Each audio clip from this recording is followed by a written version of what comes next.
پر داعشیانو د طالبانو چټک عملیات د هرات حملې غچ ترې واخیست. دا چې داعش د کوم ګاونډي لخوا روزل کیږي نو جزئیات هم دلته وګورئ او چینل هم سبسکرایب کړئ.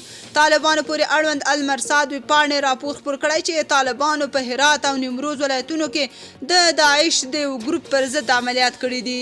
دغه ویبپاڼه زیاتوي په دغه عملیاتو کې طالبانو د داعش یو وسلوال وژلی او څو نور ژوندي نیولي چې په یو ګاونډي هیواد کې د داعش یو مشر رهبري کول.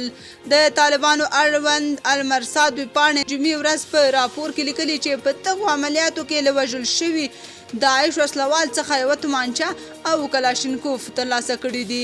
په دغه راپور کې راغلي چې طالبانو دا عملیات د هغه داعش ګروپ پر ضد کړي چې 13 اونۍ د هرات ښار په جبرائیل ښارګوټي کې 6 اهل تشیع ووژل او 3 ټپیان کړل. راپور زیاتوي دغه نیول شوو داعش وسلوالو له دې وړاندې هم پر یو شمېر د اهل تشیع افغانانو په بریدونو کې لاس درلود. المرصاد ویبپاڼې د طالبانو د سرچینو له قوله لیکلي چې نیول شویو داعشیان په یوه ګاونډي هیواد کې د داعش د یوې شبکې له لوري رهبري کېدل.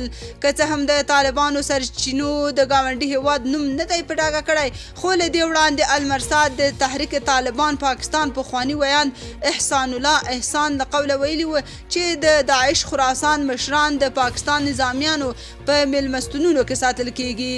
د طالبانو سرچینې ویلي چې له نیولو شوو داعش وسلوالو څخه د دې ډلې یوه ځانګړې فني او مسلکي ټیم څېړنې پیل کړي دي او تمه ده چې نور انکشافات هم رامنځته شي. تاسو په دې اړه څه نظر لرئ؟ کمنټ کې شریک او چینل هم سبسکرایب کړئ.